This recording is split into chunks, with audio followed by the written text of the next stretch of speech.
I did hear something in Monmouth and Belleville, I've heard now.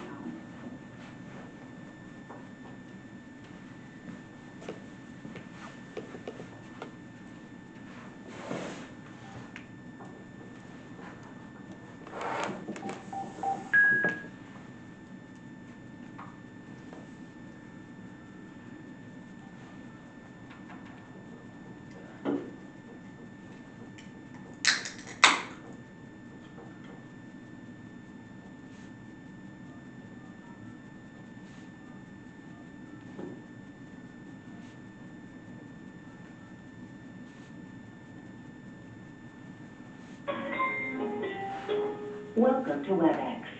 Enter your access code or meeting number followed by pound.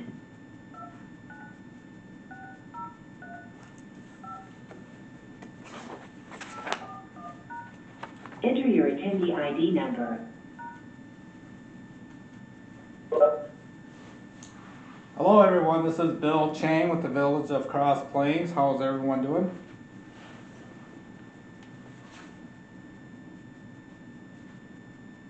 Can you see if there's people on? Are we recording now? We are. Okay. Is it now? Okay, so I will be calling the meeting to order. I'm suspending Robert's Rules of Order, so the meeting's in compliance with city ordinance. Roll call, please. Trustee Brosius, Here. Trustee Kettleboer, Here. Trustee Sorensen, Here. President Langfeld, Here. Trustee Francois, Here. Trustee Zander, Here. Trustee Lucius. Here.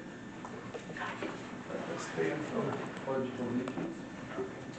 I pledge allegiance to the flag of the United States of America and to the republic for which it stands, one nation, under God, indivisible, with liberty and justice for all. All right, we're at public comment. This is an opportunity for anyone to address the village board on any issue not on the current agenda. Please observe the time limit of 3 minutes. While the village board encourages input from residents, it may not discuss or act on any issue that is not duly noticed on the agenda. Do we have anybody out there that would like to make a public comment?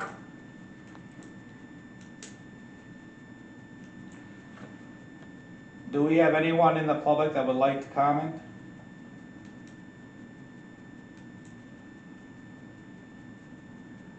Okay. Report of village officers. I have nothing new that won't be discussed later on today.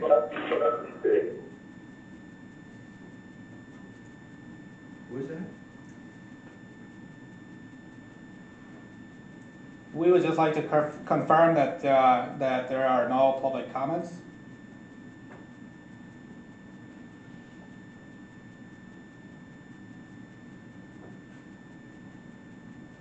Okay, I think we're good. All right. Judy, anything for the village vice president?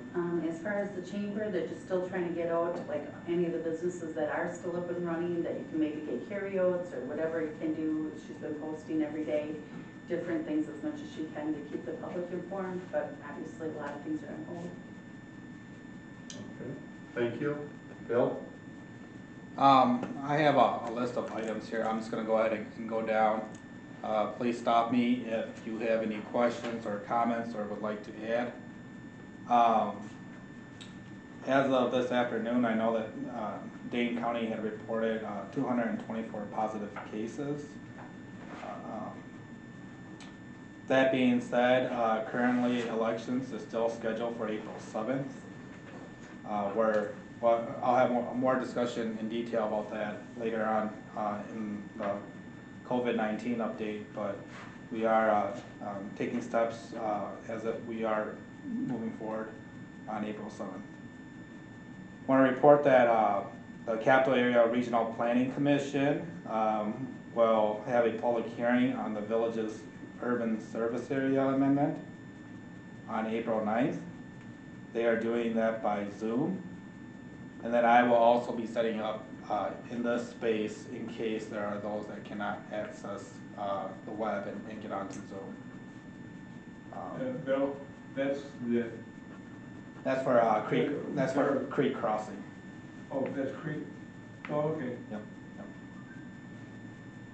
The Sustainability Committee will be meeting virtually on April 13th. They had been conducting or had a survey out there. I believe we sent out about 1,300 surveys and received back approximately 100 surveys at this time. So if you remember, that survey period ended yesterday on the 31st. We currently have scheduled a plan commission meeting for April 14th. A couple things on there are a conditional use permit for the. Is it the 14th or the 6th? 14th, they moved it. 14th. Oh, I missed that then. You responded. I did? Okay. So a conditional use permit for the Little Cardinals building under new ownership, or will be. A general development plan and specific implementation plan for 1909 Main Street for that outdoor recreation, outdoor commercial. And then there's gonna be an update on the concept plan for the Creek Crossing residential preliminary plot. And so there may be some changes from the initial preliminary plot that was presented a few months ago now. That meeting will be here? That meeting will be here. Correct. So it's Tuesday the 14th, it's moved. No, it's a Monday. It's, Tuesday the 14th. oh, Tuesday. Okay, okay, Yeah. because the 6th was a Monday. All right. Bill, did somebody get a hold of you if it's too late to get added to that today on No. Main Street? Corey Baldwick was asking if it was too late to get added to that. Yeah, so his case is, regarding, his property, the notice had to have gone out, and be in the newspaper. It requires 2 inserts in the newspaper, yeah. April 27th, I'll be speaking to, the Green Tier Legacy communities. They had asked for a representative in a small community that had to deal with a large flood, and so, and what our response is and how we've been impacted by that the year after. The other city that will be talking during that event is the city of Madison. So that's for the morning of 27th. Obviously, on our next meeting is the next village board meeting is April 27th, and unless I hear something differently, I'm assuming that this setup works currently.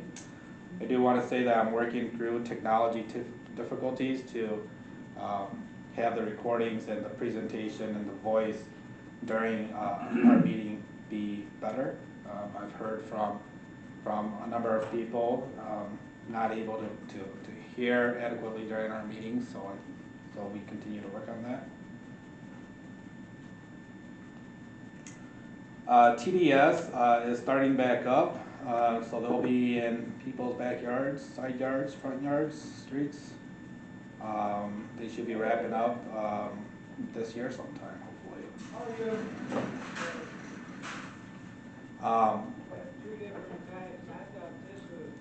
Scenic Valley met for their pre-construction meeting. They have a start date of April 13th. We are still waiting for their letter of credit, but the final plot has been filed along with the agreements that we required of them. They are still working through some easement items, but those correspond directly to the building permits. Just, also we were told, they haven't done anything with the lift station, which is a requirement, so that's what the group was kind of worried about.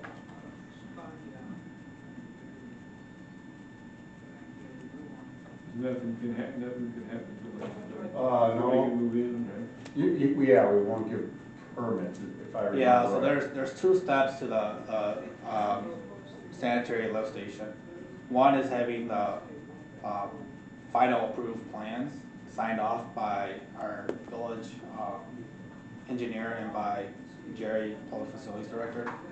That's been done, we've approved that, we haven't signed off on it, but that allows them to start construction. They cannot issue permits until the sanitary lift station is completed, operational. And then lastly here, we did get a write-in candidate for election today, Cody Bratton, and the deadline to submit registration for write-ins is this Friday. Do you have to actually do paperwork to be a write-in? People can't just write names in when they vote? You can, there's a difference Okay. in doing that. What is the difference? I didn't know that I either. didn't know What is that. the difference if they do that, they not just do it? There's different reporting requirements. When we report it, I don't wanna go into election. No, fine. I didn't know I you had didn't to know do that. something to be a write-in. Right. I thought that was the idea, people just write your name. But then do you get on the ballot? Do you No. get listed? Oh, okay. You're not, yeah. No, there's that last square that says Yeah. write-in, and you would write their name. You know, some people would do Donald Duck and crap like that. I think that's it for me. All right, any other trustee have a report? Sarah? Just a couple of things.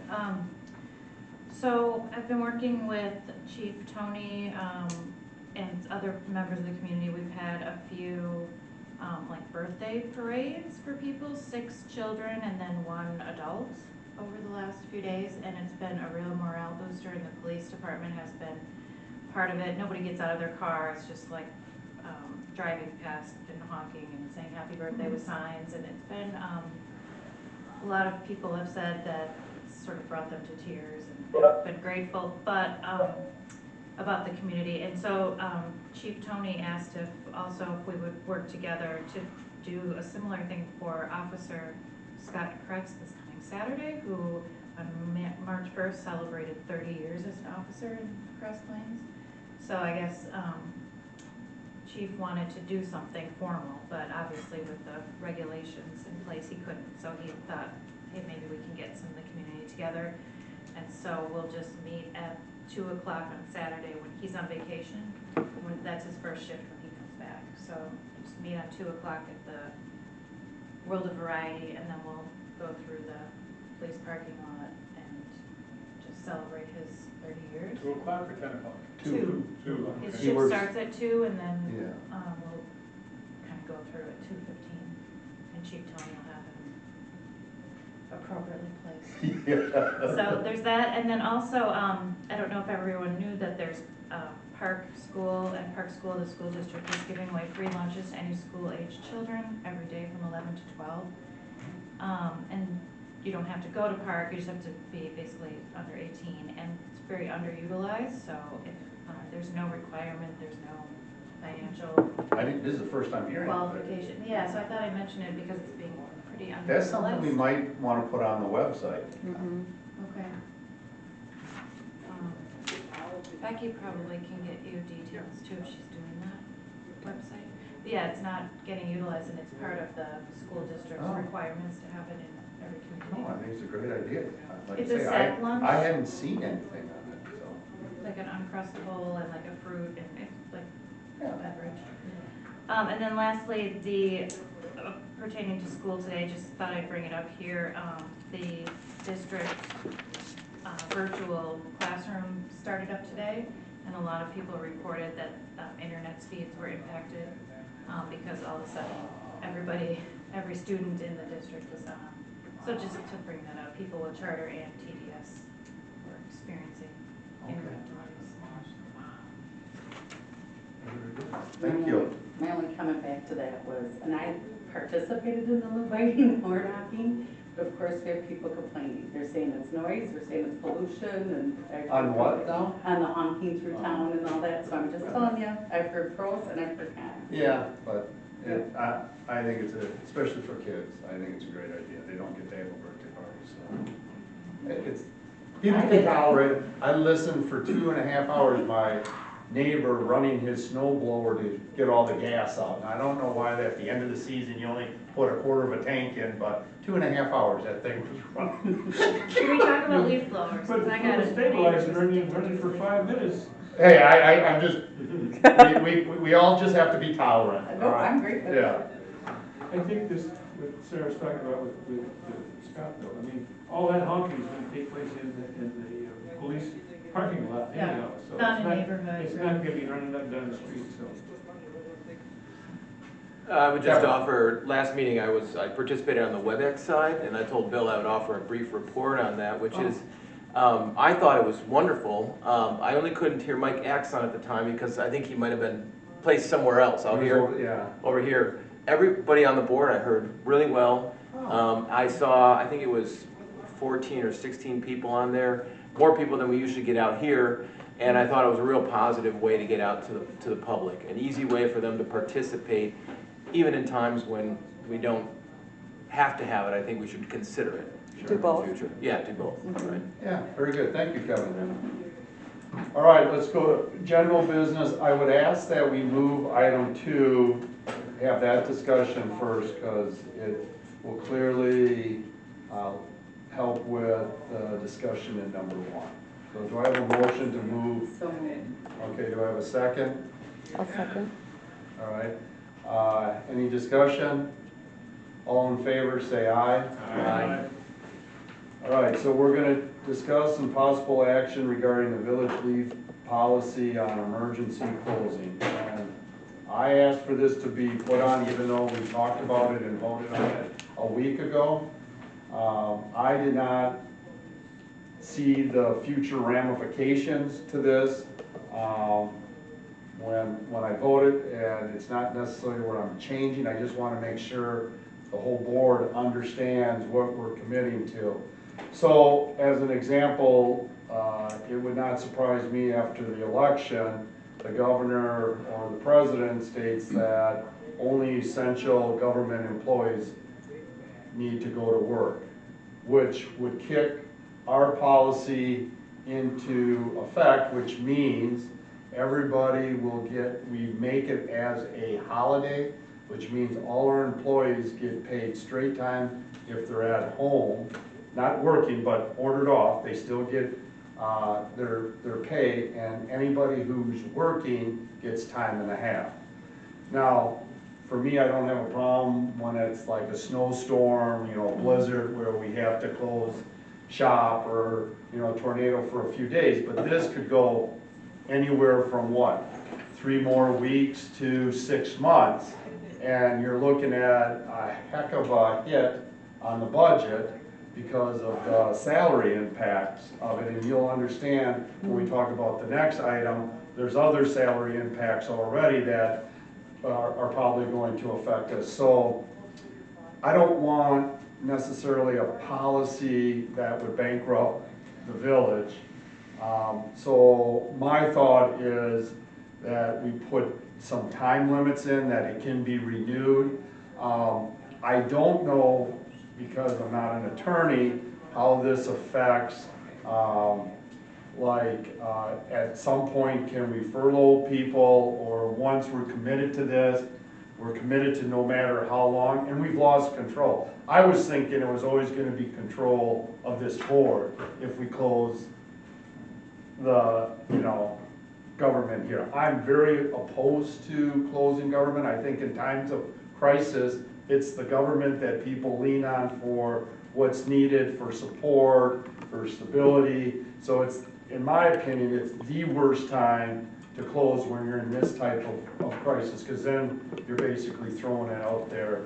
Everybody's kind of fending for themselves. And you can see that happening at some of the levels because the feds weren't able to supply everything to the hospitals in the states. They're all competing against each other, making contracts with other companies to get that, so when I voted for this, I was thinking we had control of that, and I was very much in favor of it for short term, but I have to say, I do have some concerns if this would be a long-term thing where it would go, let's say, 6 months. You know, can we afford to do that? So my thought was, and again, I'm not sure how binding this is, because I know there aren't contracts. You know, Act 10 kind of got rid of these. So these are more, I don't think they're considered contract, they're just kind of policies. It's but a it- policy. Yeah, but you don't wanna lead someone on and then take it away from them, so I'm just wondering if we set something in there that it's for a week and then we reevaluate, and if it may get to the point where we may have to furlough people, you know, because it seems like we're not the only one trying to figure this out, because I'm seeing a lot of surveys on what people are doing, if they're Yeah. paying employees or releasing them, and then the whole thing with unemployment, and I think we need to at least in my opinion, we need to kind of relook at this. Now, if everybody says, no, you're good with it, I'm just saying, you know, that didn't hit me until the governors came out, and we'll be discussing in the next one, we have to identify essential personnel. Well, that got me thinking, well, now they have control. Yeah, a couple comments. Go ahead, Bill. The intent of the policy, and it is a policy, so it can be changed at any time as deemed by the village board to do so.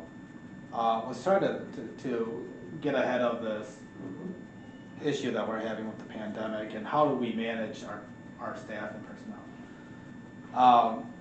So the first thing here is, one, we want to make sure that we cover employees that, you know, if we're whether we're telling them to stay home, or we're telling them to work from home, that they're covered. And our commitment has been, unless it's changed, is that we're going to continue to pay our employees.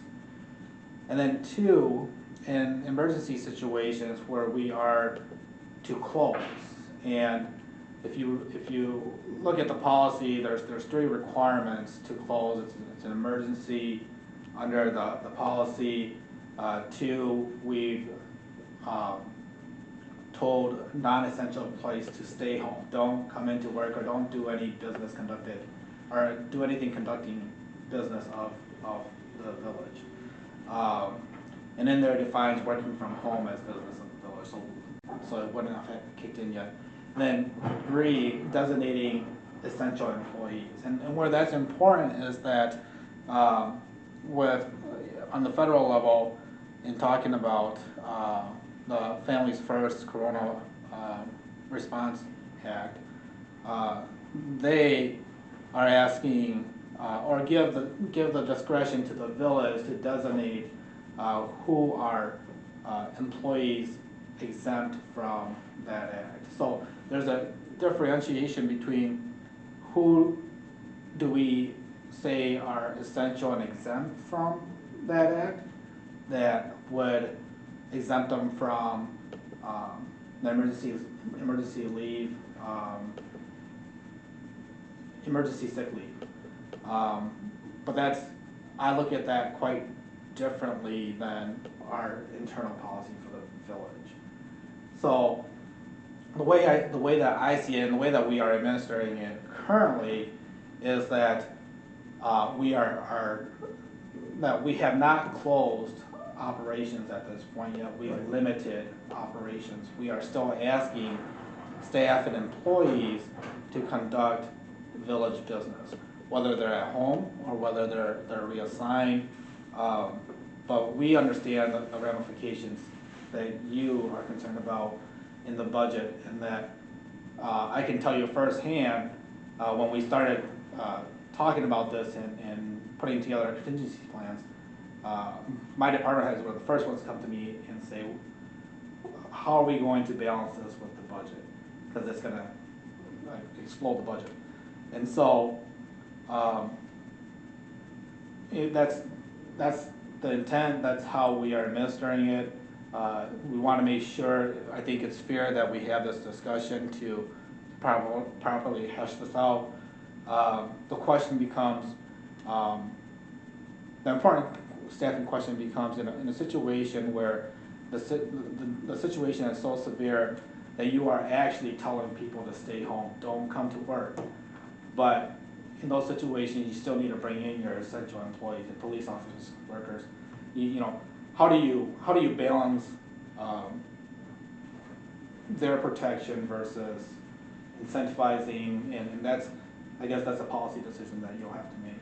Right, okay, go ahead, Judy. No, my two quick questions. Who gets to decide who's the essential ones? Well, that's what we're gonna do in the second part of So it. that we, okay. That's why I wanted to have this discussion first, because that'll be part of the next one. We're required by the last mandate by the governor to identify them. Okay. And, okay, go Okay, ahead. go ahead. And then my second question was, we do have people working from home now, right? We do. Yeah. We do, okay, Yeah, right now, we have not closed the government. right. This, and I, like I say, I told you, I'm not, it's gonna take a pretty bad situation for me to do that. Because again, my feeling on how government plays a role in this. But if the governor or the president dictated, I can't override them. If the governor, and this is my gut feeling, and it's only a gut feeling, but they're taking a lot of hits for not moving the election. They've called up the National Guard, my understanding, to help with that. So it would not surprise me on April 8th, 9th, 10th, once everything's in, that he makes that ruling. Now, we have no control. So now it would kick in what we're gonna be talking about later on the essentials. And what we do, I don't think they require the compensation. They just are exempting employees from it. They don't. So, yeah, so let me just quickly talk go about ahead. that. So I just got this, you wouldn't have seen that yet, but, so we have our village attorney and their staff tracking all these personnel, moves, and I can tell you it's been changing quite quickly, and besides elections, one of the biggest topics being discussed right now amongst my peers is exactly this. And so the Families First Coronavirus Response Act goes into effect tomorrow, and that's why this is so important right now. But what they're identifying essential employees for is essentially exempting them from this. So what this act says is if someone is quarantined or taking care of quarantine or taking care of kids, they can claim or under the FMLA or the sick leave act, emergency sick leave, they can take those days off. Municipal, village, any government entities over one employee would be required to pay that. And that currently, right now, I don't believe that we're on the list to get reimbursed. So that, so you can do it in two ways. You can claim essential employees for, or designate essential employees for both the federal level and for the Safer at Home. Or you can do it separately. The note that I received here from the lawyer states that, I'll just go through the 5 main points that he sent. One, that the act, the Family First. You can close that one. Yeah, That one's open. That the Family First Coronavirus Response Act, Family Medical Leave Act, I believe, may be taken intermittently if agreed to by the employer. That employees on furlough or layoff are not eligible for these benefits. That the Safer at Home order does not qualify as a state quarantine or isolation order, which triggers employee eligibilities for FFCRA, the Act benefits. This is different than how we had interpreted pretty straightforward statutory language. That's a change. Yeah. Emergency pay leave must take in day increments and be used until exhausted or the basis for the leave ends. And then lastly here, details on what document must be provided by the employee and retained by the employer will come out and has come out. And we received guidance this morning. Department of Labor actually had put that out. So everyone is kind of scrambling to get this together. So, that kind of brings us back to the Safer at Home. I think the point that Jay makes, and it's an important point, is that we can designate essential employees currently, and as long as employees are still required to report to work, we're okay. It's when it's when we're required to close or we close, operations, is when, then that, pay triggers, for time and a half. And right, and like Jay's saying, we don't have control over that, that comes from the Well, government. no, that's what I'm trying to, no, the time and a half is our policy, or it's not in there, is it? No, the time and a half is our policy. Yeah, see, that's what we have, that's why, that's the main reason. I'm, to be honest with you, I do think we should keep paying our employees through this crisis.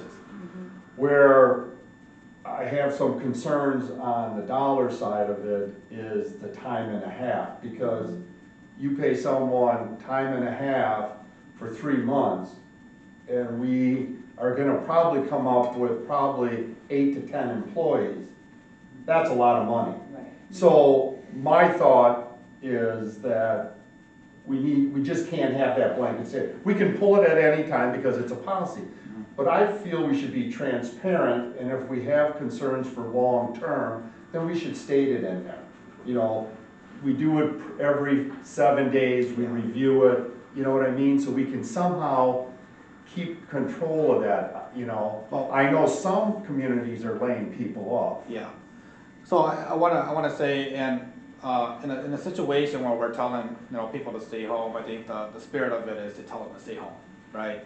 And so from a management, perspective, I'm gonna tell or direct my staff to say, hey, we're working on bare minimum function. So police, minimum for facilities, until we get through this time, then we can start things back up. All right, can I just interrupt Yep. just that? So if you pick those in, let's say we talk about water. Yeah. I'm not sure that person has to be here 8 hours, Monday through Friday. Is it allowable for them just to get the time and a half when they're absolutely needed, and then the other time they're at home? Yeah, so that's how we would administer it. It's only paid time and a half when you're working. So But the question is, they wouldn't, like, so if they're at home, so what we would do is designate positions, right? Not individual people. Designate positions when they are on the clock and they have to report to work and work. That's when they would be getting paid the time and a half as if they are working on a holiday. Now, if they're not working and we're saying stay home, and we can get by with one person and the rest of the 8 are at home, they're getting paid regular pay. okay, I've got Bill and Judy. But what if they work from Lee. home? Are we still paying them time and a half if they're working from home rather than physically coming into a brick and mortar building? Well, they would not be working under a closure. They would not be working. They would only be working here. It would Because be- they're it would be a- essential. Yeah, it would be a situation so dire that you're telling people it's better for you to care for the people at home and stay safe. So like for the water people, we wouldn't have them just doing water, but like if a main break, or if water broke, then obviously that's emergency, then they would have to come in. But for just a normal clean, whatever, then they would have to stay home. We would go to bare minimum. I mean, there's operations, running facilities that, there may have to be a person here on a regular 8-hour shift, to do, but, But if we're it's not emergency- gonna, unless it's an emergency, we're gonna go down to a bare minimum. I Yeah. mean, if the situation is dire enough for us to say we're gonna close down government, we're not gonna try to risk the lives and safety of our employees to bring them back to work. Okay, Lee? Okay, so the thing that breaks the bank is the time and a half. But now I'm just wondering, would there be any possibility that if we get into that situation, would that be something we might be able to get reimbursed from FEMA or somewhere? I mean, because we talked about keep track of what you have to do to make this all happen, and Right now, we're not eligible. we wouldn't be eligible. Yeah, for- we wouldn't, so currently under the current designation, FEMA allows for overtime pay, not, incentive, holiday pay. So this is an incentive for us to help manage people, to bring people into work, instead of going the route and making people work overtime. So if they went over 8 hours and they were paid overtime, that would be eligible, but not the overtime that we're doing. Hazardous pay, I guess. I mean, That's we're talking about time and a half because they're having to work under these condition. adverse conditions. Correct. Okay. Kevin? Yeah, I'm reading the policy again here. It seems that we made the policy, first of all, two things. One, first, it does say regardless of reporting to work is, shall mean the conducting of any village business no matter the location. So I would say that the time and a half would mean if they were working at home, that they would be, if they were even essential, and say Bill was essential, he was working at home, he'd still get time and a half, correct? Oh. I would agree. That was my question. Oh, So I would see, agree. yeah. I would agree. Okay. Okay. All So right. I was it- looking at it different. Yeah, and the other thing is, I agree, Lee, the part that breaks the bank is the time and a half part. And so getting a handle on that, but there's so many things changing that are beyond our control. And then certainly when this emergency happens, it's gonna be something else that we haven't anticipated, or this one we haven't anticipated. So looking at the policy and the change, I would suggest anyways, that we just put a time limit on it. We say this is the policy for 10 business days or 14 days. And then at that gives us time to meet. That gives them, the employees, some expectation that, hey, okay, well, at least I know I'm covered for now. And that during that 14 days, this board or whatever board it is at the time can come in and make an informed decision based on the information available at that moment. That's what I was looking for. That was the thing, once I started to see these rules come down after we had voted, I'm thinking, oh man, we've got an open-ended one here. That would make me feel more comfortable, and it'd be still transparent that, hey, for 2 weeks, we're gonna do this, we're gonna reassess. Because like I say, you know, who knows how long this could go for. The only issue with that is that it's hard to administer, right? So it's hard to tell employees, you know, what that difference is coming in. I'd prefer us to say X amount, name a dollar amount, you know, for the time, that's hazard pay. So that, you know, if we're managing through crisis, we don't, in a situation where we don't have to meet, or in a situation where we can't meet. Okay, I could go along as long as it's built in. Correct. I could, to me, it doesn't matter time or a dollar amount, as long as we have a stopgap, where it doesn't get to $1 million, Yeah. you know? Well, and the other stopgap is, you know, the board can meet any time and change whatever it is. Right. And so, I mean, that's the other, but I get your point earlier, Jay, that we want to give the employees some sort of expectation. Or, and maybe the general public even, just sort of some expectation that we're gonna handle that at some point. I think everybody knows that if there was such an emergency declared, we'd be here having a meeting as best we could during that period of time, and that we could make a change during that time. And we may have to, no matter what we do today, we may have to do that to our own policy. So if you can propose something, Bill, like. And I just want to make a comment on emergency meetings. You know, whether it's 14 days and we're meeting again to kind of decide, you know, if we should move forward on that. You can meet to end it, right? So you can do that all in one meeting. Yeah. So I would propose that you put a dollar amount, and based off the average, you know, we're kind of all over the place here, but, you know, you would average that and then divide it by whatever number it is. Sarah? So I see what you're saying about it being hard to administer, like if you say 10 days, because then people will say, well, on a normal shift, I work 8 hours, so can I stretch that up? But instead of a dollar amount, can we be more specific? Because people have different rates of pay, like say something like not to exceed the equivalent of 80 hours pay rate, you know, so that it's different for the administrative assistant from the chief of police, or whether, you know, rather than, I don't know. Well, see, to me, it'd be, for budgeting, it'd be easier for the dollar amount, and granted, he's gonna take a little bit more of it than someone else of it, but once we get that burned up, then they have to So come. the dollar amount isn't to a person? No, it's to it would be, Oh, gotcha, And I don't know what that is. That would Yeah, be something he would have to kind yeah, of calculate. We would calculate that, and essentially what it ends up being is a hazard pay.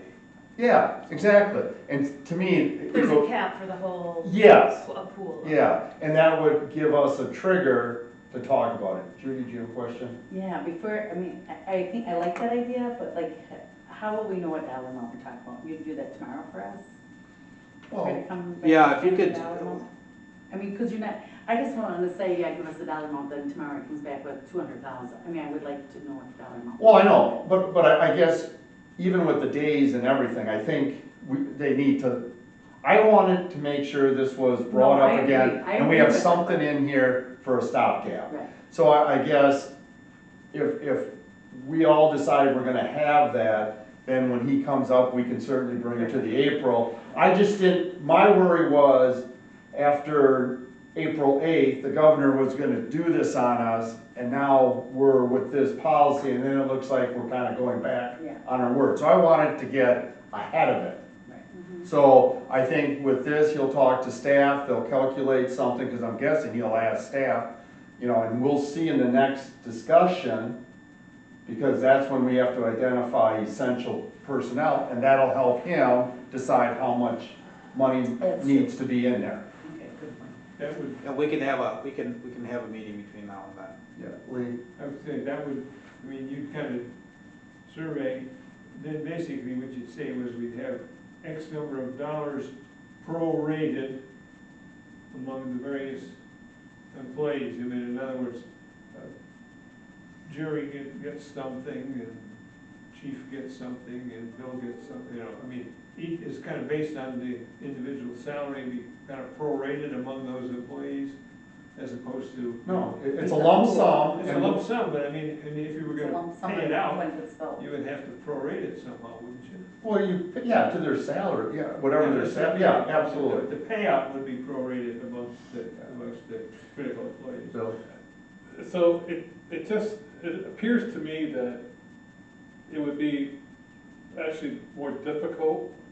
I don't know. It seems to be more difficult to do that because you have to, on a daily basis, who's worked, how much time they've worked, put that in your calculation, and then you won't know from day to day until, you know, how close you get to the number. So, you know, do we call a board meeting when we're at 70% of that number or 80%, whatever. I mean, so I understand the dollar amount, it makes sense. I also understand the time, where if we have a time limitation,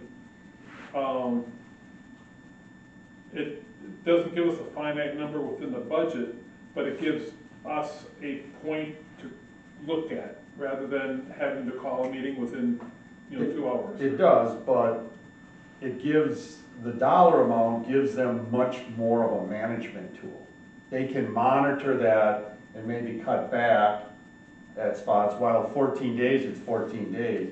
You know, with a dollar amount, they can say, well, let's just have this person come in, we can manage 3 days a week versus all 5 of a work week. So I think with the dollar amount, to me, that gives them a better tool to manage versus the 14 days, that's the dollar amount.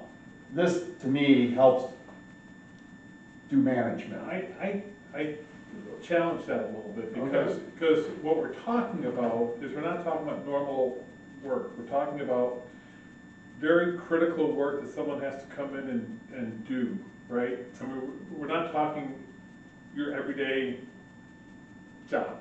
I disagree, I think some of it is, every day they gotta go and check the readings down at the sewer plant. You can't go a week without monitoring what is happening down there. Right. So someone's coming in to I do get that, right, but, so you do know people's set time and what it takes them to do things, or read meters throughout the village, or what, I don't know what all that means, how all that gets interpreted. But I don't think realistically you're gonna go to, Bill's gonna go to Tony and say, Tony, can you only work 5 hours this shift because we're getting close to that budget? I don't think that's a realistic ask for the village to do that. You're talking about critical need at a critical time, and you wanna have kind of as many hands and as few hands as possible. You want the important hands there doing the work that needs to be done. I mean, I'm just thinking out loud. Lauren? So if it got to that point, they would be saying, okay, yeah, this guy doesn't need to go blow leaves today because that's not needed. So I kind of see where Bill's coming from, where you're going to manage those hours of people and they're going to be cut back on what they would be doing. Right? Right, I think we all agree, but the difference is, with that, see, to me, with that, you'd want dollars, because you're picking and choosing what the task is versus the day. So, we have 14 days, so do you have them come in that full day, or 4 hours, and then, you know, that's why I think, you're right, I think, to me, it's easier to break down dollars than it is days, because 14, they're gonna just 14 days. Well, from an administrative standpoint, it's hard to put a schedule on things, because if you're gonna say, okay, we're gonna plan to have essential employees during an emergency, and we don't know when an emergency is, we don't know what it is, and we're gonna give you, you know, we're gonna allow for 14 days of this emergency pay, you know, and then what, you know, in a situation where, and I try to plan for the worst here, in a situation where we cannot meet,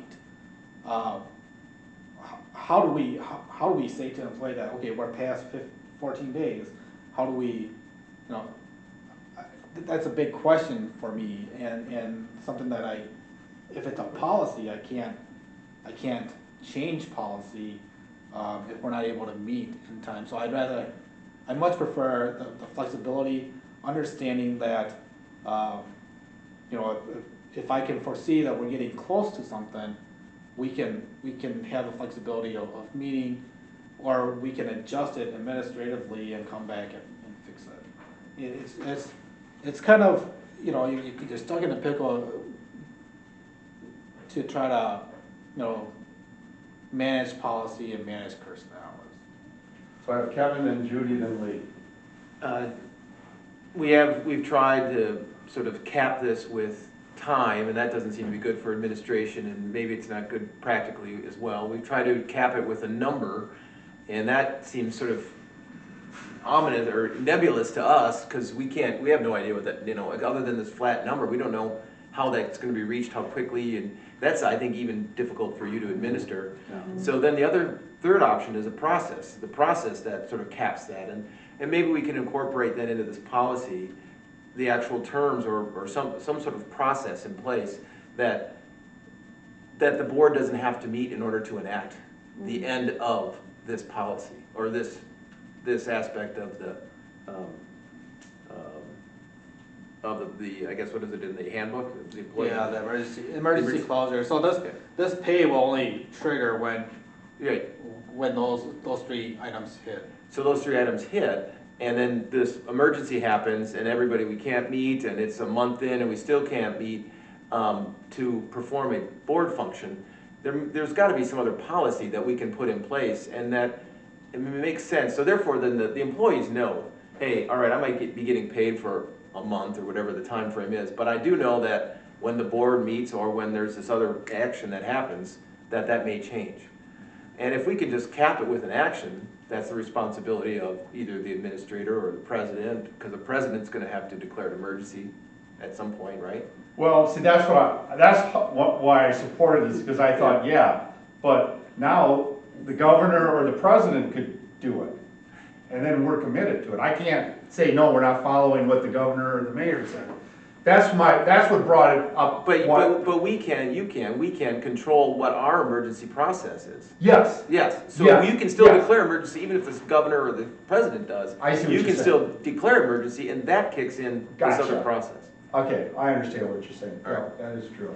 Judy, then Lee. I was just thinking, the money part was gonna be hard, but if you really think you can do it, bless you. I mean, if you feel like that's the easiest way for you, because you're gonna be the one doing it. I mean, trying to control that pot of money when it's spent. If you feel like that's the easiest way. Yeah, I think have a little faith in our staff. Yeah. You know, we're gonna try our best And I'm fine with it, yeah. to reduce the impact of this, but we still want the flexibility to try to manage our everyday work or our emergency work an emergency situation.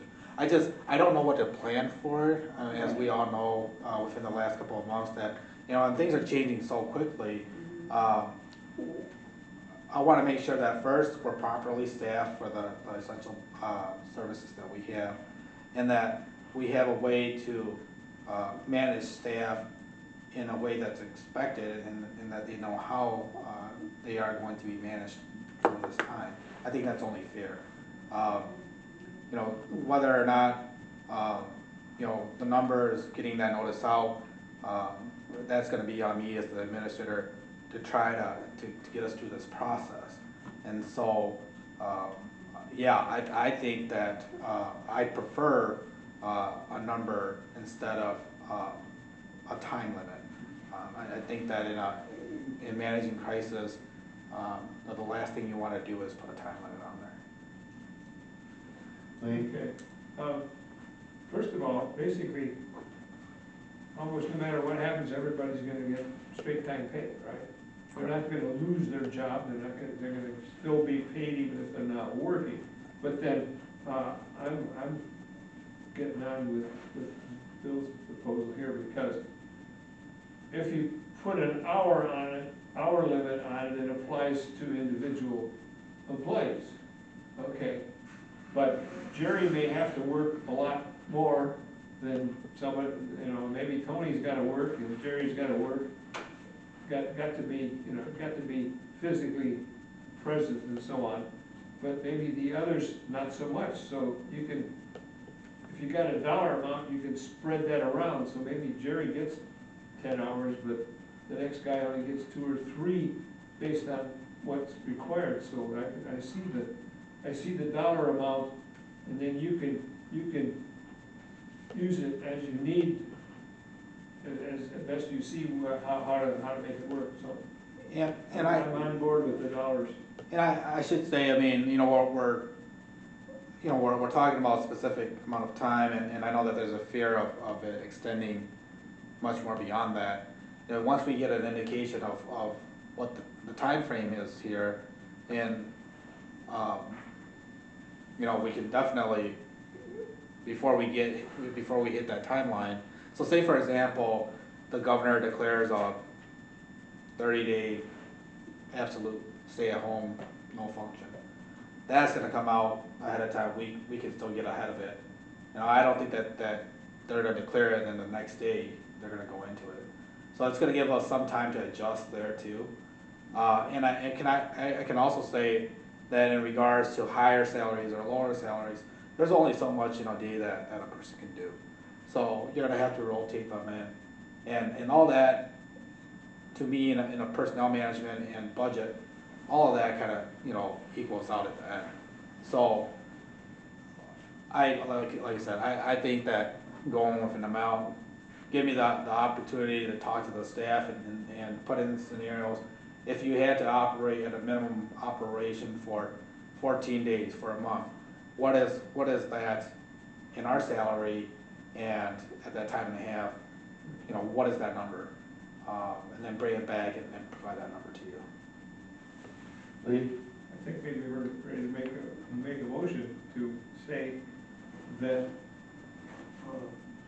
we want to put a cap on the total amount of payment for emergent, I don't know what the terminology would be, but for the emergencies, and that we'll let the administrator determine what that number is at a subsequent meeting. Well, That's I can fine. take direction now and bring it back for a vote. Yeah, I don't think I wasn't looking to do a vote, I just wanted Okay. people to see this and talk about it, and I think That's if fine. we can do a straw look, if people are comfortable with that, and then when he brings it back, we can do an amendment to the policy. I just wanted to bring this forward, because I saw that this could be, Just the difference between hours and dollars, I don't know, I just thought we wanted. well, if we want to do a motion, we can. Bill? So just for clarification, the next subject that we're gonna be talking about is who is essential and who's not essential. So There's a lot of topics, but that is one of them. that is, okay, fair enough. So what we're talking about now is only the essential staff. We're not talking about every employee of the Village of Cross Plains. Correct, so what I would encourage you to think about are these two things separately. So one is our personnel policy. At that time, when we say don't come to work, these are our essential employees. That's different than what we're gonna be talking about in who are essential employees for exempt status under the Families First Act. Right, but what we're talking about is that condition hitting. Correct. We are, the main one was exactly what we're hitting, dealing with the time and a half issue. But you should also be, and we don't need to discuss it tonight, but you should be thinking, how long would we keep employees on the payroll? If this would go for 6 months, 8 months, 12 months, would we do that, or would we hurdle people? I mean, I don't wanna make that, or get into that, but it's more than just, right now, this is the immediate concern that I have, but we should be thinking, how long, if this goes on, are we gonna be doing that? You know what I mean, just for transparency for employees and stuff. And then I'm with Judy that if this is how Bill wants to administer this, absolutely. You know, I mean, I'd be fine with that, because he has to be the one to administer it. All right, and I don't wanna lose Kevin's, if you have an idea of a system, I don't want, you know what I mean, Well, we gotta move quickly on this, Yeah. cause I'm worried next week things could be happening. Yeah, I think the system that I would suggest can happen regardless of what this policy is. Oh, which is- okay. Which is the board can meet, period. So that's one way. The only other way that you could do that is if it was just designated by an individual.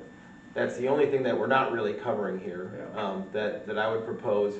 And thinking about it more, I mean, I'm fine, Bill, if you want to do it, that's great, but thinking about it a little more, I think if we had somebody in place that said, you know, you could play with that mark. That mark, we think today it's got a ceiling, but if that emergency lags on, and you could call the president and say, you know what, I'll go another 50,000 over that mark, or whatever it is. So, I mean, I think that there needs to be something in place if we can't meet. And so in that regard, I'd almost say, if there's an emergency order in place from the village or above, that the village president would have the ability to go beyond this mark. And to be honest, we did that with that declaration. Yeah, so that. I could do that and then yeah. come bring it back to you guys.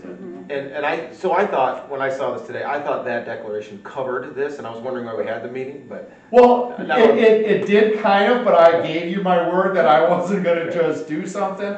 So we had just passed this as this wording, so I felt, well, this is kind of one of those steps where this is a big step where all of a sudden I changed, so I'm here telling you what I brought, why I brought it, and I wanted to hear from where you guys. If I would have just put that in, I think there could have been people concerned about that. So, and you'll see in the next one, there's a number of other issues that we really gotta deal with.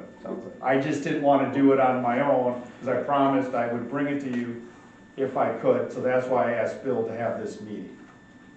So we can have another meeting prior to the election on the 7th to, I would prefer not to have another meeting. No, why do we need that? because, For this number. for this number. Oh, no, I'm gonna go, we'll wait till the April meeting. Unless there's an emergency that we have to have a special meeting for, but between now and then we can change things at that point. Let's put it this way, I'm guessing the number he comes with will clearly be enough to carry him from April 10th to April 27th when our meeting is. Okay? So I wasn't planning on doing another one. Okay, I figured we're not gonna, he's gonna have a big enough number that's gonna take us past April 27th, I would guess. So, you didn't necessarily want a motion. No, but we can do one if we want. But I think it would be maybe important for folks on the phone and the rest of the public to know that with the declaration that this board understands that we've given you the ability to work with Bill on that pay up until the time that the board can meet. That's, okay. And that's a motion? That's a motion. I'll second. All right, any other discussion on that? All right, all in favor, say aye. Aye. All opposed, same. All right, thank you. Now to the next one. There's a number here. Discussion and possible action discussion and possible action regarding the village response to COVID-19. So we talked about one of the big items. So now what we have to do is decide on who is essential employees. And it looks like you did a Yeah. resolution. So I drafted a resolution, and I can read through that for the people on the phone. Basically, going through the many declarations since the pandemic started, and then resolving with the village across Plains and the board, defining who is essential. So, give me the opportunity to read through this, so that everyone can hear. This is resolution number 4-2020, designation of emergency responder, employees under the Families First Coronavirus Response Act. Whereas in December 2019, a novel strain of coronavirus was detected, now named COVID-19, and it has spread throughout the world, including every state in the United States. Whereas on January 3rd, 2020, the World Health Organization declared COVID-19 to be a public health emergency of international concern. Whereas on March 12, 2020, Governor Tony Evers declared a public health emergency to direct all resources needed to respond to and contain COVID-19 in Wisconsin. Whereas on March 13, 2020, President Donald Trump proclaimed a national emergency concerning COVID-19. Whereas on March 17, 2020, the village across Plains declared a local state of emergency. Whereas on March 18, 2020, President Donald Trump signed the Families First Corona Response Act, or FFCRA, which extends Family and Medical Leave Act, Emergency Family and Medical Leave Expansion Act, and creates a paid sick leave entitlement for certain eligible employees under the Emergency Paid Sick Leave Act. Whereas whereas the provisions of FFCRA allows employees to exempt emergency responders and healthcare provider from provisions of the FFCRA. Whereas on March 24th, 2020, the state of Wisconsin issued a safer at home emergency order number 12, in response to the emergency. Whereas paragraphs 1 and 12 recognize that all services provided by local governments to ensure the continuing operation of the government body and provide and support the health, safety, and welfare of the public are considered essential government functions that must continue during the duration of emergency order number 12. Whereas emergency order number 12 categorically exempts broad categories of local government employees from the restrictions contained therein, and otherwise provides local governments with broad discretion to identify employees and contractors necessary for the performance of local government essential functions. And whereas the purpose of this resolution is to provide a process for identifying employees, categories of employment, positions, and or departments that are emergency responders under FFCRA, and as a result exempt from the provisions of the FFCRA. Now therefore, be it resolved, the following positions in the village of Cross Plains are hereby designated as emergency responder for purposes of the application and implementation of the FFCRA. Those positions are village administrator clerk, finance director, police chief, police lieutenant, all sworn law enforcement officers, police administrative assistant, director of public facilities 1, Public Facilities 2, Wastewater Treatment Facility Operator, Telecommuter. It is the intent of this resolution to define the terms of emergency responder in the broadest sense possible, consistent with the law in an effort to ensure and continue our essential functions during this pandemic and time of emergency. Final determinations regarding the definition of emergency responder and or healthcare provider as applied to any employment position with the village shall be determined by the village administrator, with such decision being final. This resolution is effective, dated April 1st, 2020, Village of Cross Plains, and then the signature blocks. Quick comment on, so in some guidance, they do list building inspectors and contractors for which we contract for. I didn't feel the need to list that under here, however, if you do, we can definitely hit them. Okay, I have Sarah and then myself and Dale. Go ahead, Sarah. I was just wondering about the contract with, for garbage. If that would be.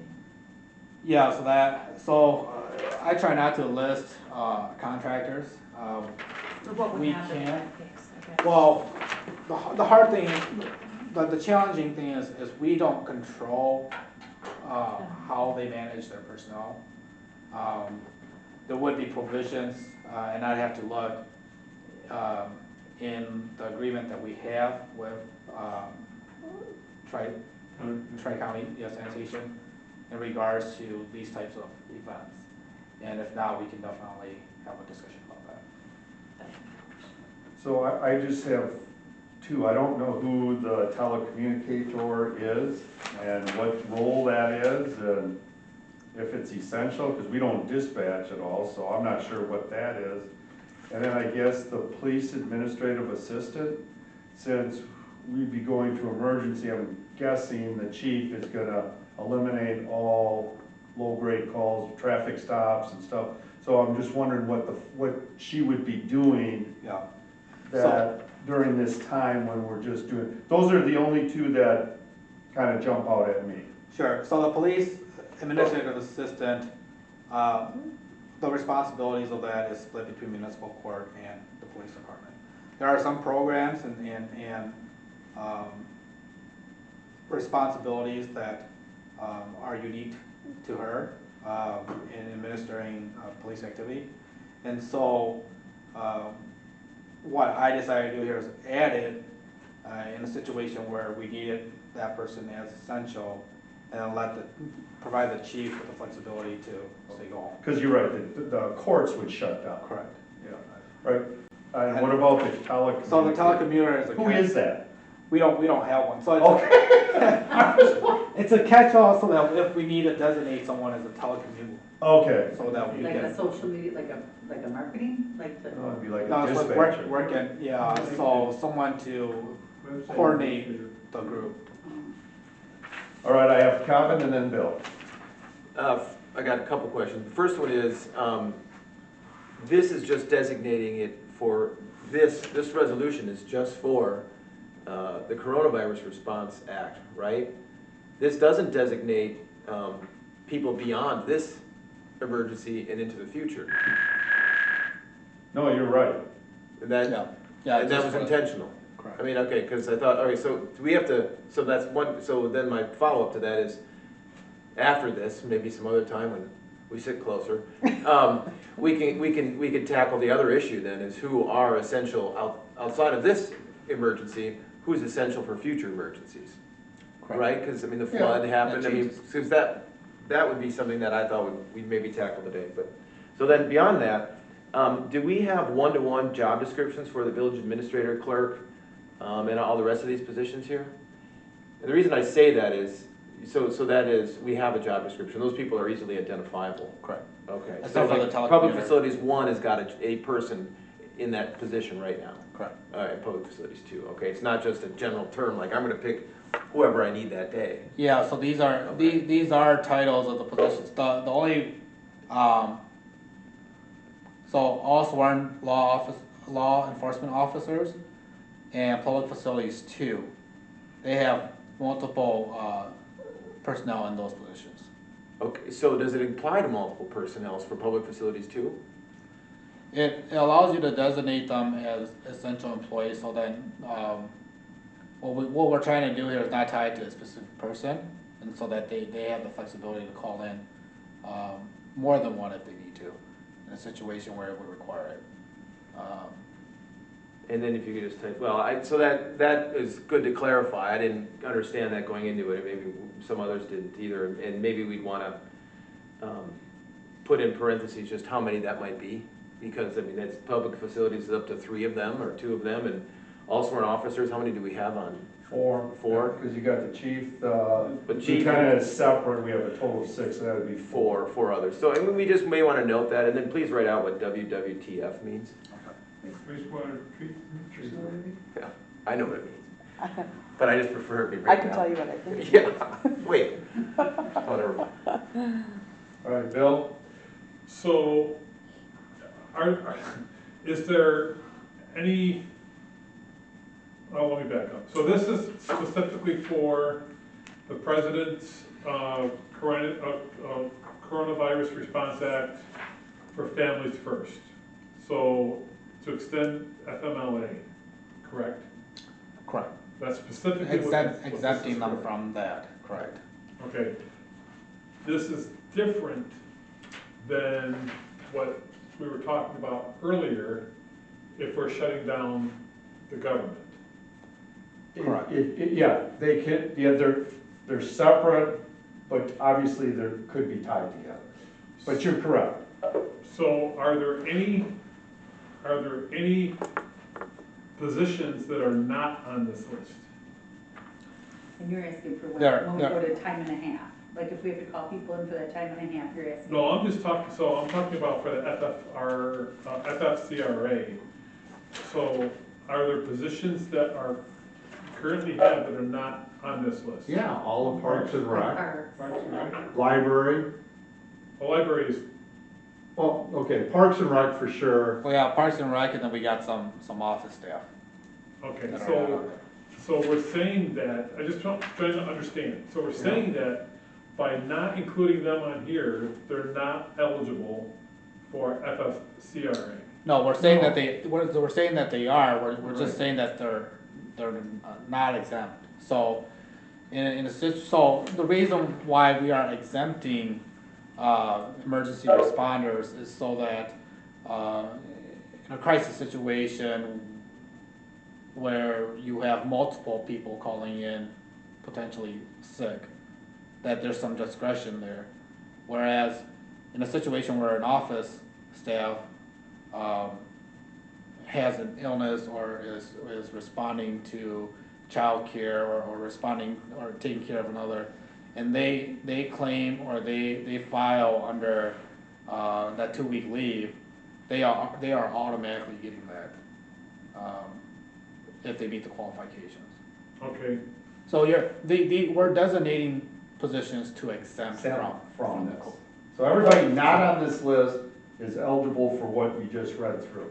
okay, These people, we have the right to say, no, you need to come in. You're okay. essential. So what is a public facilities 1 and public facilities 2? I mean, Yeah, so the public facilities 1 is the senior level of, all of our public facilities employees are considered either public facilities 2, or public facilities 1, wastewater treatment operator, or the director. So there's one person in each of those except for public facilities 2, and the public facilities 2, I think encompasses the rest of them. So if a water main breaks, we need for them to come in and fix it. If they're not on this list, we can't make them come in and do it. okay. Okay, Is this is probably stupid, but financial director, is that Bobby? Yes. Yeah. And of course, we gotta pay the bills and. Right. No, okay. And then one more. Sure. Go ahead, Kevin. It seems like a lot of people on the list, but if all these folks go down, should some of the other, should we be prepared to send some new people into this list? I Yes. The last thing we were doing is trying to come up with some agreement with other Okay. villages and stuff to help us out. So I just wanna make it, Mutual agreements. I just wanna make a quick note, so we do have that continuation plan. And so, we do have backups, and so when they Okay. slide, they would, if, say, for example, I would get sick, we've designated Mike as the backup administrator, and he So- would slide into that. So he was like, okay, Correct. through no formal declaration? Correct. Okay, Correct. Yeah, thank you, that's helpful. yeah, he would get in by being the village Continuing, administrator. continuing operation plan that we just Yep, last one. approved. Okay. All right, any more questions on this? I guess we gotta do some board action on this one. Wait, I have one question. Yeah. Speaking of Okay, that, go ahead, as far as backups go, does Bobby have a backup just in case she gets, do you have a backup for her? Yeah, so, we do have a deputy, treasurer, so we have, and that's in the, continuation plan. Oh, perfect. All right, do I have a motion to accept resolution number 4-2020? All right, do I have a second? Second, All right, I have a motion and a second for resolution 04-2020. All in favor, oh wait, let's do a roll call. Wait, Discussion, thank okay, you. I got one more go ahead. discussion item. When does this end? There's no ending point on this. I guess when the crisis is over and this bill is pulled, Or emergency order 12 is pulled? yeah, that's the end date, because that's what it says. Okay. And that's gonna be up to the feds. And last I heard, I mean, Trump is, originally is looking potentially at the end of April. I don't know if that's realistic or not, but that's, well, there's the governor.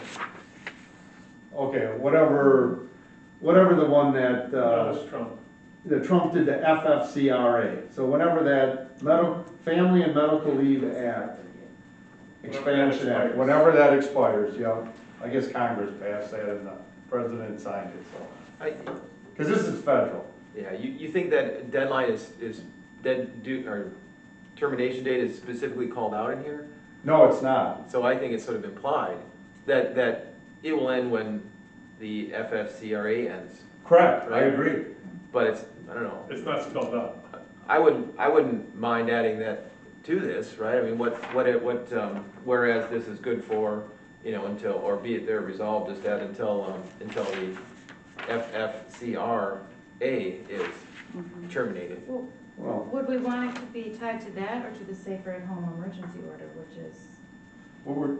this resolution is tied to the federal government one. Yeah, so it has to be. tied So to that, and it's a requirement that we have to. So, we're doing that, and then the next stage, if we want, we can do with the state one.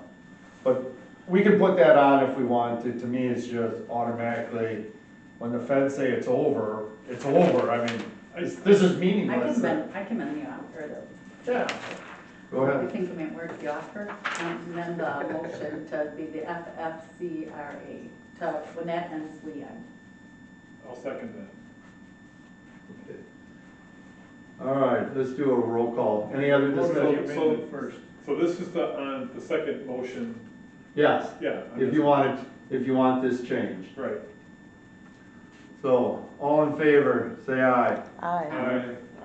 Opposed, same. All right, the original motion with the change of wording is, we'll do a roll call vote on that, on the resolution.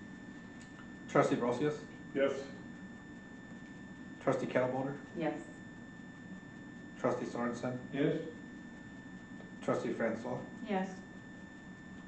trustee Zander, Yes. trustee Thucius, Yes. president Langfeld. Yes. Okay, that one's done. So, let's just stay on this topic of emergency and essential personnel.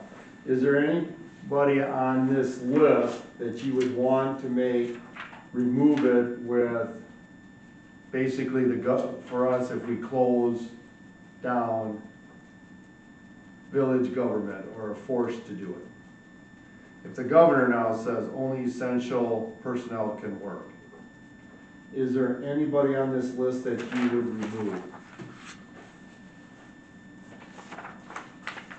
We have no control over as far as the fire and EMS, they have to be on no matter what, right? Right, we don't control We them. don't control them at all. Yeah, so, that we don't have to worry about. So now we're in this crisis, worst scenario. Is there anybody else here that you would? Do we need a financial director? I just say we just go through these one by one. Do we need a village clerk? Yes. Yes. Do we need the financial director? Yes. Do we need the financial director? Yes. Just because we shut down, there's still people, you know, that want money. So who's gonna write the bill, who's gonna pay for stuff? And payroll and stuff like that? Yeah. Okay, I just yeah. wanna ask the question. I would say yes as well. Okay, police chief? Yes. Yes. Lieutenant? Yes. Law enforcement? Yes. Mhm. Police administrative assistant? I guess that, to me, stays on there, but it would be very limited. Because right now, I think 25% of her is for the courts, which we wouldn't have. But she does run all the computers and has all that NCIC stuff. So I would think on a limited, but we should keep it on the list. Could that job, if it came down to that, could she be the telecommunicator? Oh, I would think so. Yeah. I mean, even, do we need the telecommunicator? Can that person have that job? We don't have such a person. Yeah, we don't have a defined telecommunicator. But if I we don't need know- somebody, would she be a person who would be able to go in that role smoothly? She might, it depends on who you're communicating with. Because Mhm. in an emergency situation, you'd be on the radio with not only police, but you'd be on the radio with fire, EMS.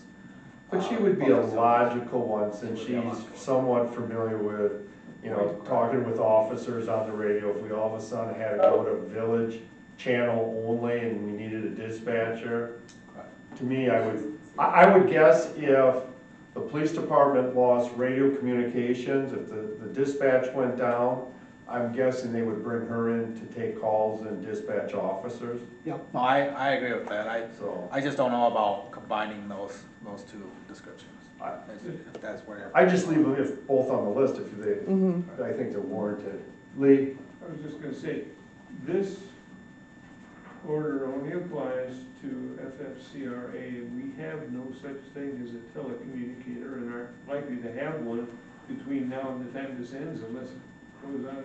I mean, we haven't never appointed anybody, why should we have that? Because here's the thing, let's say Lisa can't, and we decide we want Renee, we need somebody, so we bring Renee in. At her job title, that's not one. But if we shift her to telecommunicator and it's on the list, then we can make her come in. Yeah, okay. I mean, these are things, you know, we're basically telling people they can't follow the benefits of the federal government, what they're saying. So you have to, I think we have, if, I didn't know what that is, but now that I'm saying, we have to have it, even though there's not a person, we would certainly designate or hire someone if we were in that type of emergency. Okay. But then you take away from the whole gist of what this whole thing is about. If you're going to just change somebody's title No, you to don't. fit within this guideline, I disagree with you on that. They're expecting people to run their I government. get it, Okay, right. and if we believe we need a telecommunicator, that is someone who's exempt from these requirements, so we can take an employee, put them in there, and now we can have them come into work. But if we use Renee as an example, just Yeah. as an example, right? Yeah. No experience, doesn't know how to do that, and we say, your new title is telecommunicator, you are no longer exempt from FFCRA, Yeah. then Well, I don't know if you can appoint someone to a telecommunicator. I think you can hire someone into a telecommunicator Okay. position. There's a, That's kind of my point, otherwise you're And you'd you're want- skewing this whole, and you'd want someone that has the skills to be. Well, yeah, able to do yeah. that, So, I was using that as an example of why we need to keep it on. Question. Yes. I mean, we've just passed a resolution, now you're saying, well, how many of these people do we really need? I mean, I don't get why we're hedging around the points that we just, the thing we just passed. I'm not hesitant, I'm just trying to let the board have a decision-making on the second part of this. What's the This- second part? The second part is the state is, this one is a little bit more liberal in the sense of what you can have. State, we're now going to where it's emergency, so you're misinterpreting why I'm having this on. I would do the same list. That's what I would do. But I'm letting people know if there's, at the next stage, where now we've literally closed all government, what are the things that we need, the minimum we need to provide our citizens? I think we're going down the list, I'd like to just continue that. Yeah, I'm If we fine, could. yeah. Police administrative assistant, then, Bill, you were, yep, and then, so, that was? I think it was yes, I heard most of it. Okay, now Director of Public Facilities is a yes. Mm-hmm. Public Facilities 1, How many fit that position? There's one, there's only one. Just one, okay, that's Joe. okay, so that's a yes. yes. Public Facilities 2, is that everybody else? Not including the wastewater treatment facility operator. How many people is that in two position? 4, 5. 5. In the sense of COVID, do we need all 5 of those? This is not, no, you don't need all 5 and we wouldn't, but you want to be able to bring in, let's say there's a water main and they need 2 people, so you would bring 2 in. So you have to have them on the list, I see. because it's a title, it's not an individual, I it's know a title. I know that. So to me, those are the ones that fix the mains, if we're willing to go and not fix the main that breaks, I don't, Well, you we know. gotta fix the main. Right, so then to me, they have to be on the list. And that could actually save some of our overtime, right, if I think about this correctly.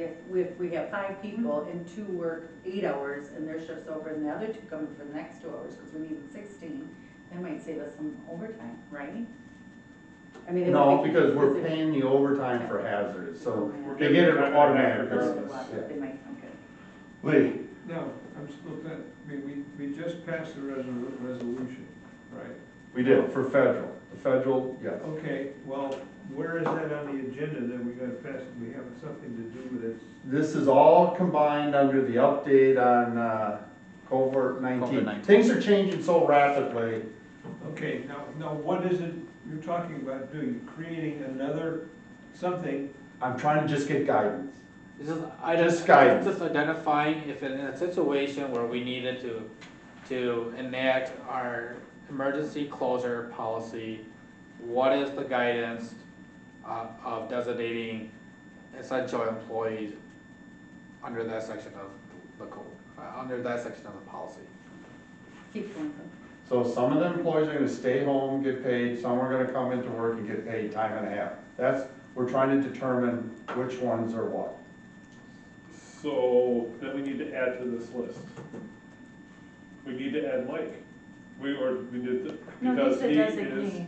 because if something happens to Bill, These are not names, these are. I understand that, but what we have names for, No, if he's sick, Mike becomes the village administrator. So then he's on the list.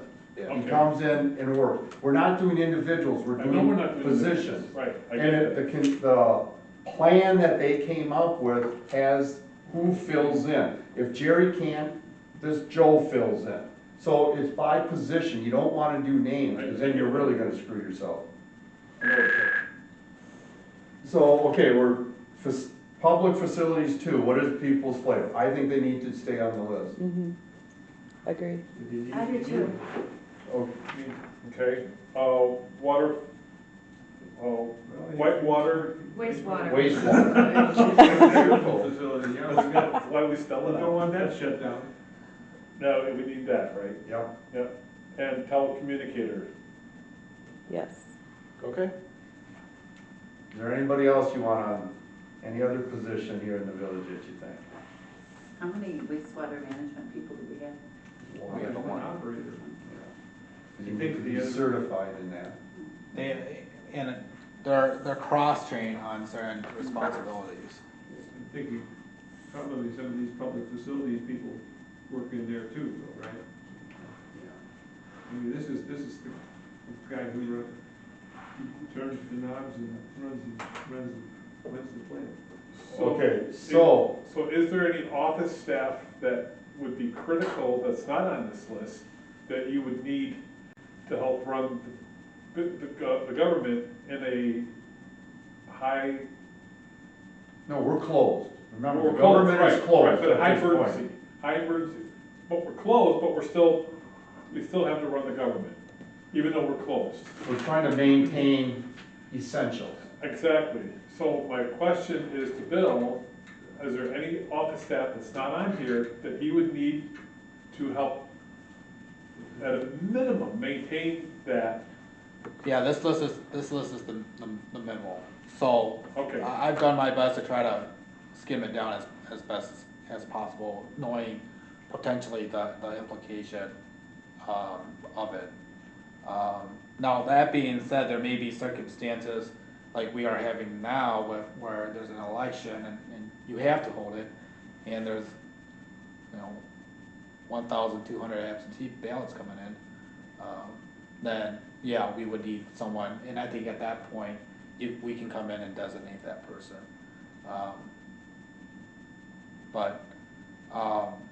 Yeah, as far as essential, keeping just the village operational in a situation where where the priority is to tell people not to come to work, this is it. Okay, thank you. All right, everybody, do we have a motion for this? No? I don't know what it is. No. No, I think he asked for guidance, and then we went through the list. Okay. So this would be a motion to identify the essential employees under our policy, whatever number that is. Oh, for 2020, no. No, That's, the very first thing we talked about. Policy number 3.02, Yeah. emergency clothing. So I'll make it 3.02. Correct. So I'll make a motion that the following,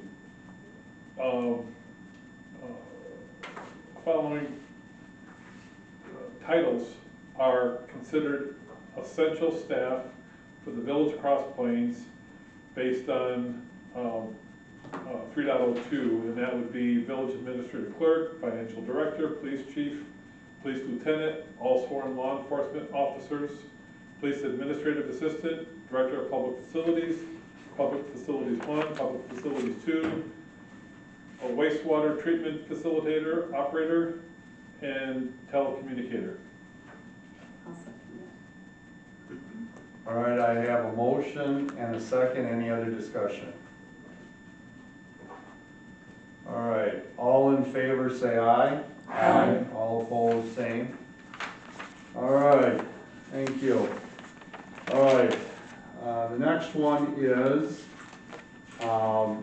last Monday, we approved the purchasing of the park equipment for Glacier Valley Park.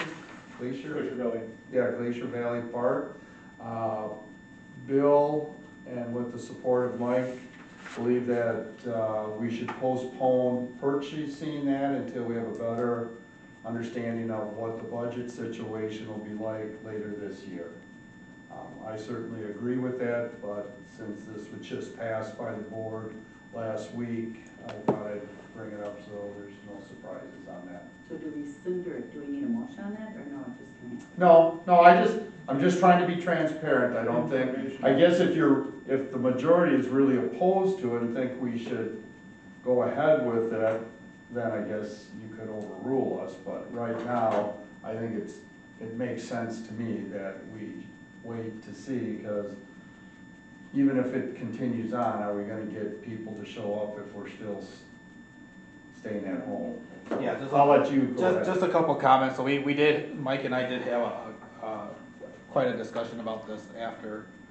And, you know, I think what we're primarily concerned about is here is that, the funds for which, the board, voted on to use, for the playground, currently exist as a fund balance and potentially could be a buffer for rec operation. And where this is so important is that a large portion of rec's revenue is from programs.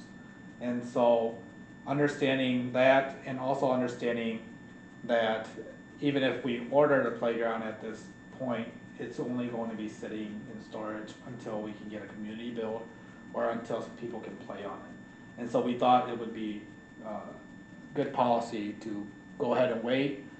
We have a call out to the playground manufacturer to understand what the potential cost of this is, or would be if we stalled. But we think that even if there was a penalty on this, the good decision is to wait on this purchase.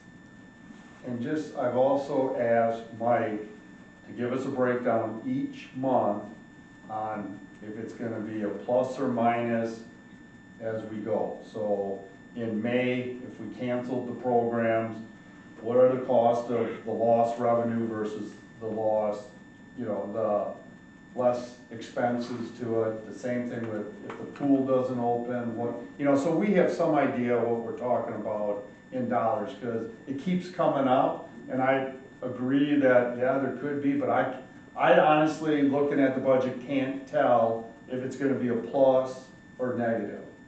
Because we do the revenue, but 300,000 of their revenue comes from taxpayers, from the regular, and then about 2.25 comes from revenue. So I can't get the expenses of which one is paying for what. And it used to be the pool used to always be in the red. I don't think we are in the black with the pools, so if it doesn't close, that's obviously gonna be a plus. So anyways, I've asked Mike to do that. I'm hoping, because in April, we're gonna go over first quarter budgeting, so we have an idea, and I'm hoping he'll have those numbers by then, so we can really look at what we're looking at for second quarter and third quarter. What's the lead time on getting the playground equipment? It's about a month. A month? Yeah, from order to receiving it. Okay. So if we take no action here today, the Parks Department can still buy. I mean, it's an administrative decision at Correct. this point. Right, if we take no yeah. action. We're simply, This is just to get it out in the open. Yeah. Right, I'm trying, Okay. I'm trying to make it where I'm not being this dictator where it got passed by the board and then a week later I'm saying, no, we're not doing it right now.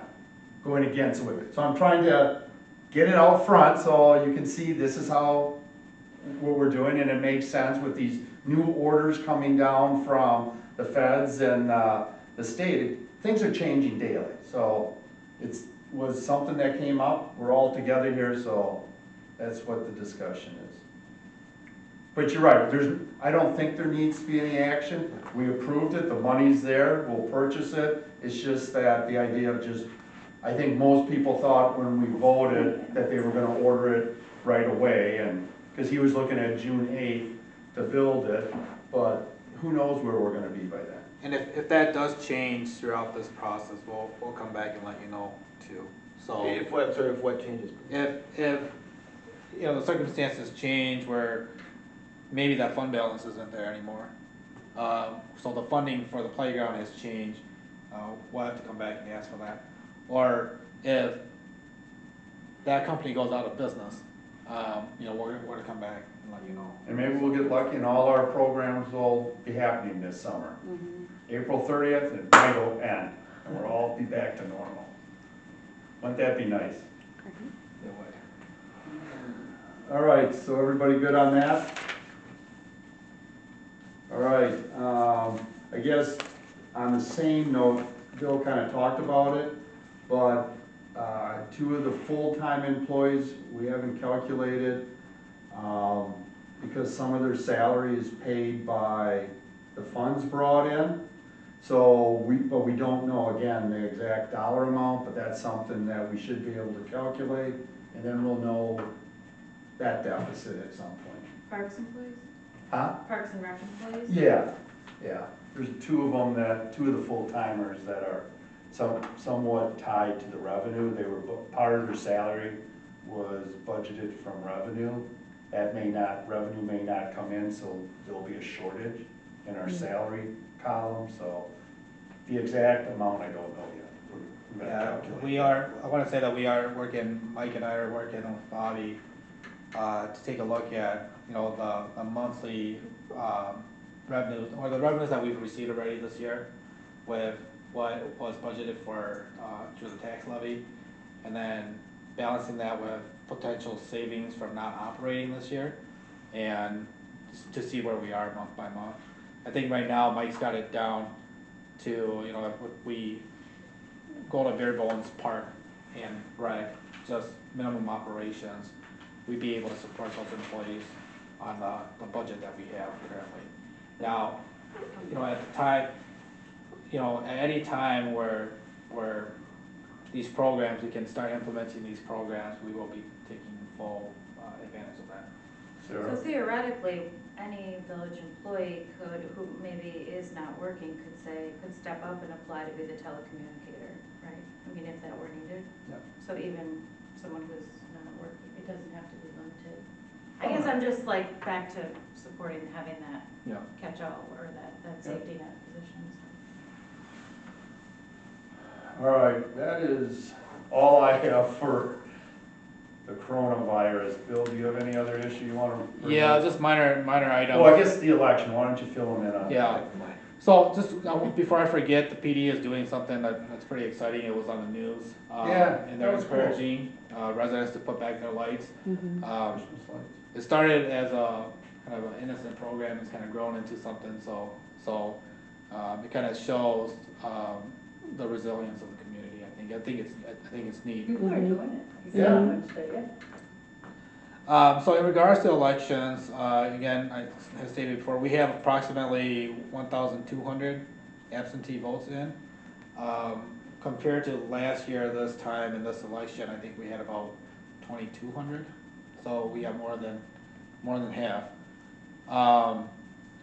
So elections is going forward on April 7th. We are making sure that we take the precautions. We're building these separators with plexiglass that will physically separate voters from election workers, so that if there's splatter or anything like that, then we can make sure that that's clean. And it's still at the fire station? Still at the fire station, yeah. There's been some discussion or questioning in regards to curbside voting. If people are uncomfortable coming into the fire station, they can request for curbside voting, and we can have 2 poll workers go out and follow the proper procedure. However, we are not closing the fire station and going to curbside voting only. So some communities had been talking about that. I think some communities are doing that. They're actually, one community I think has taken over a bank to do that. Mhm. Have you decided on traffic flow and all that? Yeah, so I met with Joe this morning. Joe is going to be my chief election inspector. And we worked out kind of the kinks of how we want to set up, and we're going to have easily in and easily out. We're going to flow it one way, and hopefully people exit the way that they need to exit. We'll have to deal with ADA compliance when that comes up, but we think we have it down. Just a report on election workers and poll workers, and again, this kind of goes back to the type of community that we live in. Out of the 35 that we had, 32 or 33 of them said that they weren't going to come. So that was approximately 2 weeks ago. We were in a dire situation at that point. We did a push to really try to recruit, And, you know, as of the end of the day today, I think we have 11 volunteers that stepped up. So we're gonna be able to staff a full election day. 6 on each shift. And then we will be adding staff, in between, and then we have even, people that can't vote, one that can't vote, volunteers just clean that day. And so residents, community members have stepped up, I think, to make this election happen. So I wanted to report that. If we're not on the ballot, can we work? If you're not on the ballot, you can work. Question, you said you had 1,200 absentee ballots. Did you say you got 2,200 absentee ballots before, or that was the total count? That was the total count from last year. Yeah. From last year? I didn't think, public officials could work at Sure you election. can. Yeah. Sure you can. If you're not on the ballot, you can work. Oh. So we only have half as many as this time last year? No, that have as many that have already voted. So a total of 22 people voted, we already have 1,200 in. Gotcha. So we're over 50% of the number of people that voted last year have already voted. Gotcha. So, Correct. and I think we And had they were- 700 absentee voters last spring. So we're 500 more, so there's 500 less people gonna be at the Gotcha. polls, which is, That's great. yeah, and if we pick up another Probably 200, get much more next week. Yeah, we are open until 5 o'clock this Friday to accept, walk-in voting or early voting. We'll be sending out mail ballots, up until tomorrow, end of day, then we will be accepting mail-in ballots until 8 o'clock on election day. And what are the office hours that they can stop in and vote? 7:30 until 4 tomorrow, and then 7:30 until 5 on Friday. Okay. That's all I have. Motion to adjourn? Second. Any discussion? All in favor, say aye. Aye. All the same. Did you want to say vote no, Lori? I just